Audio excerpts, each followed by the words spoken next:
नमस्कार दोस्तों, मैं फिर से आ चुका हूं आपके लिए क्लास 12 की हिस्ट्री का चैप्टर नंबर 2 लेकर। आपको याद होगा हमने लास्ट क्लास के अंदर चैप्टर नंबर 2 की शुरुआत कर दी है और उस क्लास के अंदर हमने क्या समझा था भाई कि चैप्टर नंबर 2 के अंदर जो है क्लास 12 का हिस्ट्री का जो चैप्टर नंबर 2 है उसके अंदर हमें जो से भी हमें कंटेंट पढ़ने हैं, जो विषय पढ़ने हैं, उन सारे कंटेंट की इंफॉर्मेशन जो है आपको लास्ट क्लास के अंदर दे दी गई थी। अब जो है हमें उन सारे कंटेंट को जो है कंप्लीट करना है ताकि हम चैप्टर को सही तरीके से समझ सकें। तो शुरू करते बेटा। अब इन सारे कंटेंट को हम एक एक करके क्या बेटा खत्म करेंगे और चैप्टर को बड़े प्यार से समझेंगे। तो स्टार्ट करते बेटा। आज का जो फर्स्ट टॉपिक है बेटा हमारा वो है जेम्स प्रिंसेप। जैसे याद होगा कि जो मैंने आपको लास्ट सेशन दिया है उसके अंदर मैंने जितने भी टॉपिक आपको बताए थे उसमें शुरुआत ही हमने जेम्स प्रिंसेप से की है। उसके पीछे रीजन क्या है? रीजन जानने से पहले हमें चैप्टर का नाम समझना पड़ेगा। चैप्टर का नाम देखोगे बेटा तो नाम क्या बेटा? राजा किसान और नगर। राजा किसान और नगर। और इस चैप्टर का जो टाइम पीरियड है वो कितना बेटा?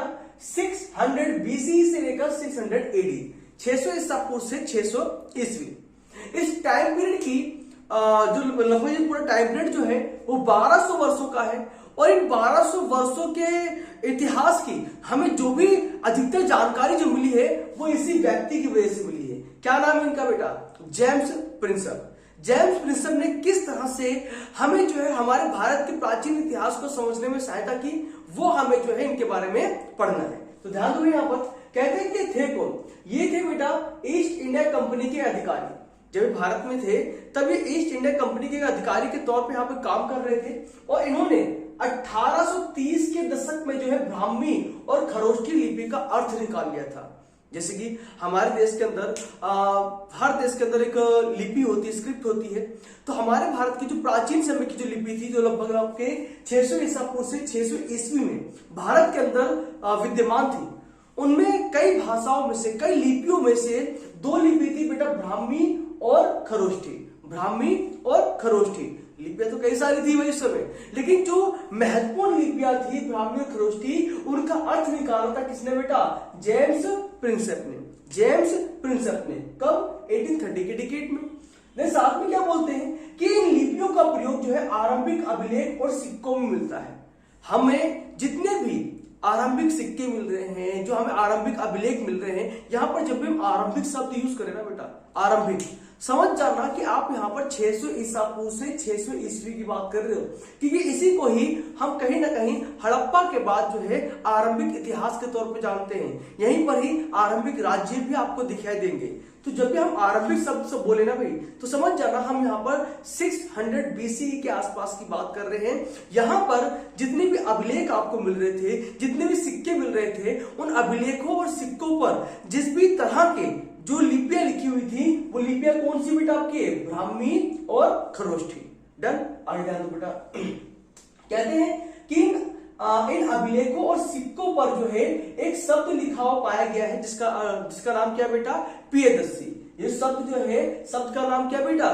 प्रियदर्शी। और जो प्रियदर्शी है शायद वो बताया गया है कि प्रियदर्शी शब्द जो है किसके लिए यूज हुआ बेटा? सम्राट अशोक के लिए। यानी हमें आरंभिक जो अभिलेख और सिक्के मिले हैं वहां पर जहां जहां भी अभिलेख के सिक्के मिले हैं वहां पर कहीं ना कहीं हमें प्रियदर्शी शब्द यूज हो रखा है वहां पर। और प्रियदर्शी शब्द जो है वो कहीं ना कहीं एक सम्राट के लिए प्रयोग हुआ है, एक एम्परर के लिए यूज हुआ है। और उन्हीं के साथ साथ यानी इस प्रियदर्शी के साथ साथ जो है आरंभिक अभिलेखों के अंदर जो है हमें सम्राट अशोक का नाम भी मिला है। तो वहां से अनुमान लगा लिया गया कि शायद जो प्रियदर्शी शब्द जो है वो कहीं ना कहीं किसके लिए यूज हुआ भी? आपके सम्राट अशोक के लिए यूज हुआ है। और प्रियदर्शी का अर्थ क्या बताया गया? अर्थ है मनोहर मुख वाला। कई सारे जैन और बौद्ध ग्रंथों के अंदर जो है अशोक के लिए इस तरह के अर्थों का प्रयोग किया गया है। जो अर्थ क्या बेटा? मनोहर मुख वाला। यानी प्रियदर्शी का अर्थ क्या भाई? मनोहर मुख वाला। तो ये सारे ये जो नाम जो है, जो प्रियदर्शी शब्द जो है वो हमें किसके लिए मालूम पड़ता है बेटा? अशोक के लिए मालूम पड़ता है कि शायद इनके लिए शब्द प्रयोग हुआ है। तो कहा गया है कि जब जेम्स प्रिंसेप ने इस तरह के काम कर लिए भाई, ब्राह्मी और खरोष्ठी लिपि का अर्थ निकाल दिया, जिससे हमें आरंभिक अभिलेख और सिक्के पढ़ने में सहायता मिल गई और हमें उससे मालूम पड़ गया कि प्रियदर्शी शब्द जो है सम्राट अशोक के लिए हुआ है। तो कहा गया कि इन शोधों की वजह से, यानी ये रिसर्च हुआ ना बेटा, इन रिसर्च की वजह से जो आरंभिक राजनीतिक इतिहास था उसको एक नई दिशा मिल गई।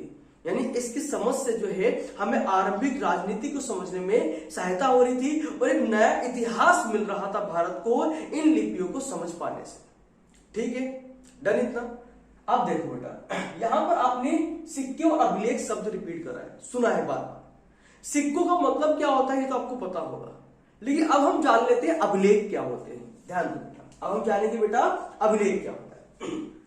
कहते हैं अभिलेख जो पत्थर, धातु या मिट्टी के पत्थर, मिट्टी के बर्तन जैसी कठोर सतह पर लिखे होते हैं या खुदे होते हैं, उसे हम क्या बोलते हैं भाई, अभिलेख कहते हैं। यानी सिंपल में कहा जाए, जो ऐसे कोई भी अभिलेख, ऐसे कोई भी खुदे हुए अक्षर या शब्द जो आपको पत्थर पे दिखाई दे, मिट्टी पे दिखाई दे, बर्तन यानी कठोर सतह पे लिखा दिखाई दे, उसे आप क्या बोल दोगे भाई, अभिलेख कह दोगे। क्या भाई, कठोर सतह पे लिखे हुए या खुदे हुए शब्द, चाहे वो कठोर सतह पत्थर की क्यों ना हो, चाहे वो धातु की क्यों ना हो, या फिर मिट्टी पर लिखाई क्यों ना हो, वो आपका अभिलेख माना जाएगा।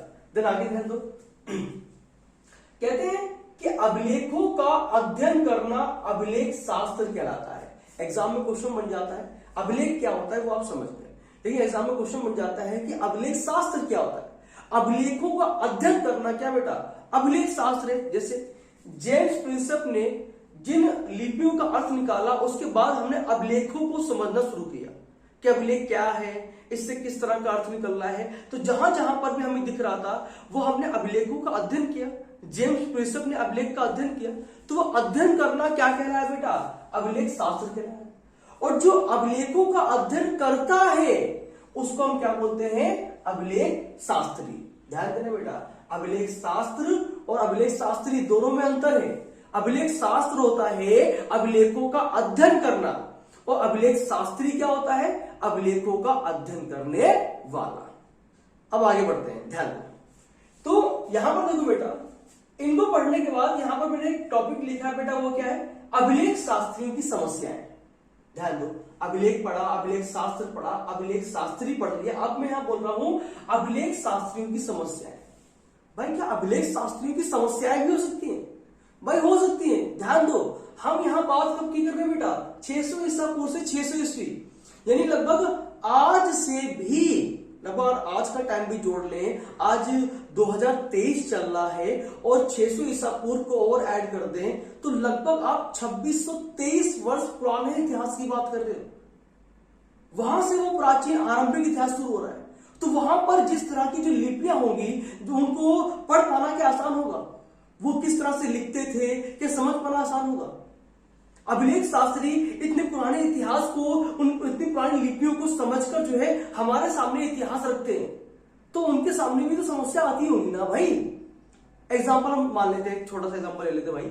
मान लो हमने दीवार पर लिख दिया है, माननीय प्रधानमंत्री नरेंद्र मोदी द्वारा जो है नए संसद का उद्घाटन किया गया। ठीक है, हमने ये एक पिलर पर लिख दिया है, लेकिन मान लो किसी कारणवश जिस पिलर पे हमने लिखा था वहां से एक शब्द टूट जाए।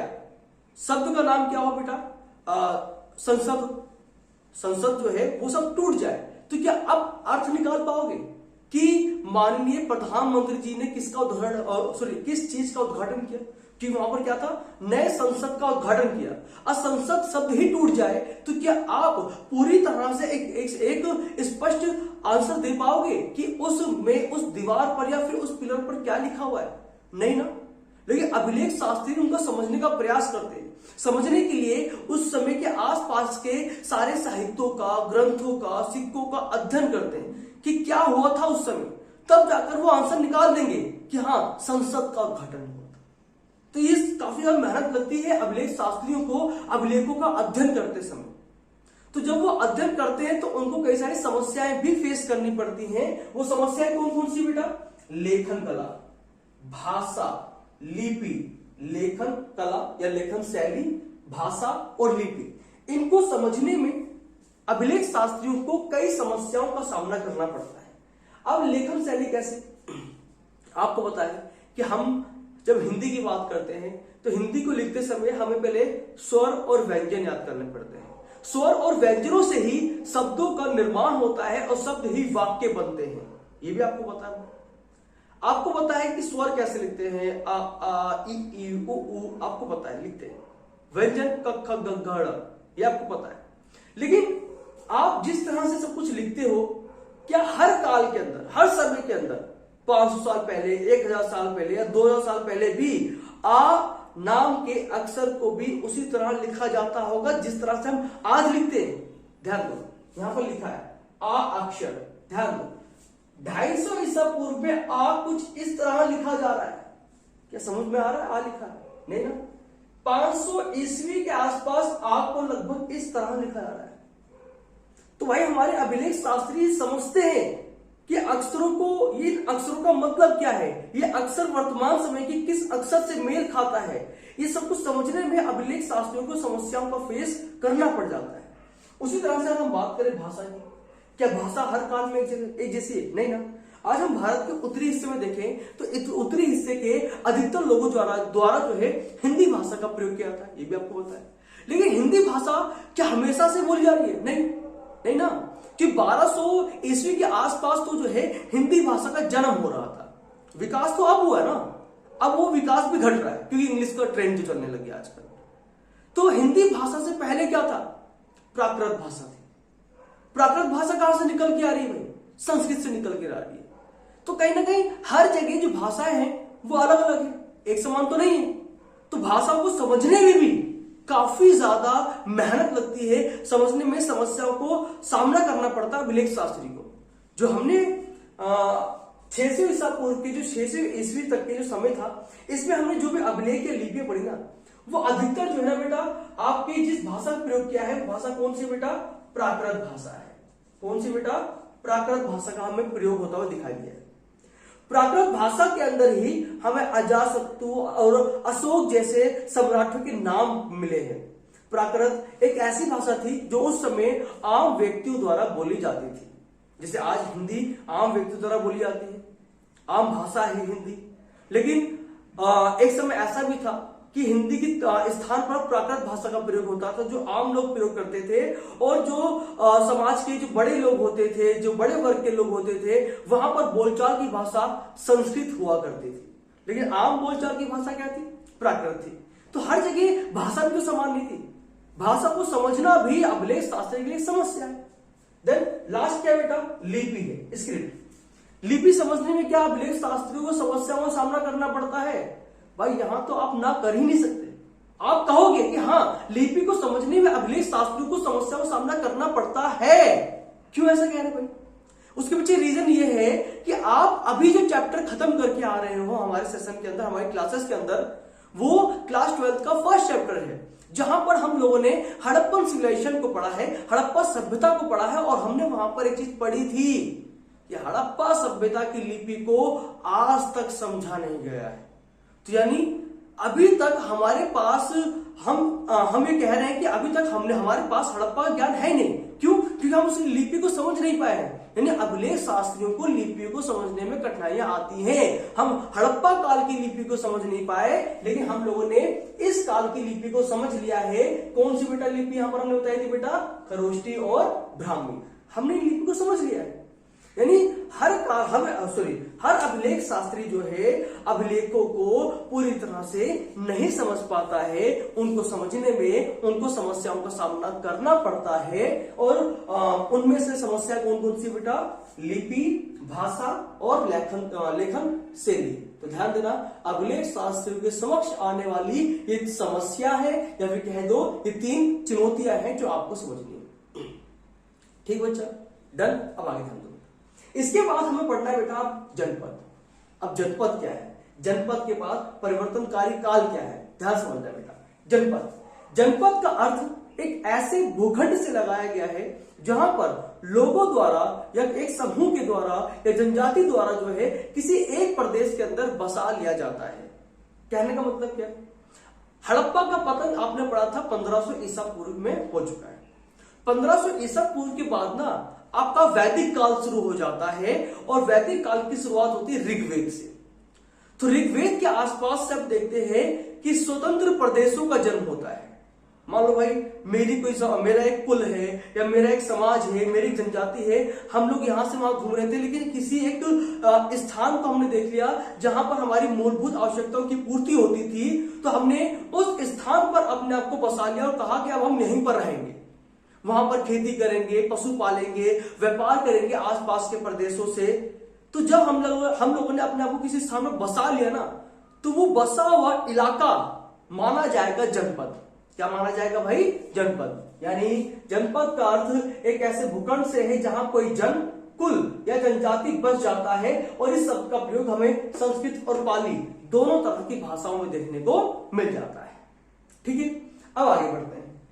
अब हम पढ़ना बेटा परिवर्तनकारी काल। क्वेश्चन क्या बेटा कि यहां पर हमें समझना है कि परिवर्तनकारी काल किसे कहा गया है।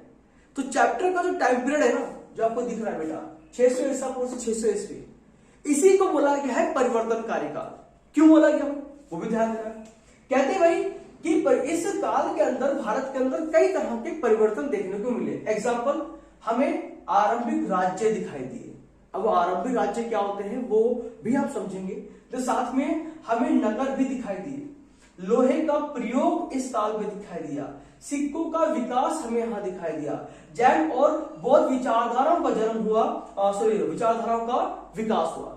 तो हमें ये सारे काम जो है देखने को मिल रहे कहां? 600 ईसा पूर्व से 600 ईस्वी।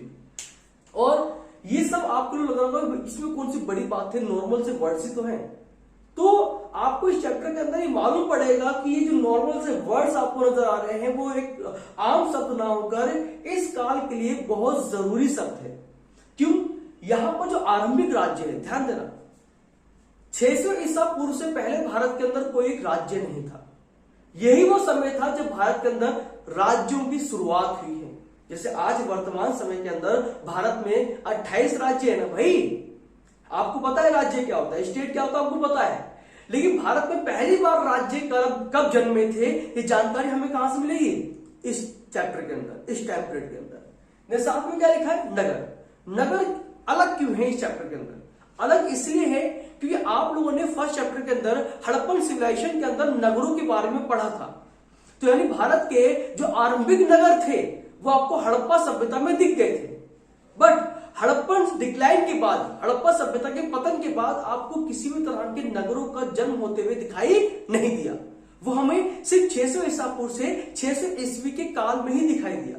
यानी हड़प्पा के बाद हमें जो नगर दिखाई दिए वो कहां दिखाई दिए बेटा? आपके 600 ईसा पूर्व से 600 ईस्वी काल में। यानी ये जरूरी बन गया इस टाइम पीरियड के लिए। साथ में लोहे का प्रयोग। भाई इस काल से पहले हमारे पास लोहा नहीं था, तांबा था, कांसा था हमारे पास, यानी ब्रोंज था, कॉपर था, बट आयरन नहीं था। आयरन हमें कब मिला बेटा? इस टाइम पीरियड में मिला। आयरन को अलग अलग तरह से कई कामों में यूज किया गया। एग्रीकल्चर में यूज किया गया, वेपन्स में यूज किया गया, टूल्स में यूज किया गया। तो इसलिए इस टाइम पीरियड के अंदर हमें लोहे का प्रयोग होते हुए दिखाई दे रहा है, इसलिए हमने इसको परिवर्तनकारी काल कहा है। साथ में हमें सिक्कों का विकास दिखाई दिया। ध्यान देना, मैंने यहां पर यह नहीं लिखा कि सिक्कों का प्रयोग हुआ है, हमने क्या बोला? सिक्कों का विकास हुआ है इस टाइम पीरियड में। कैसे भाई?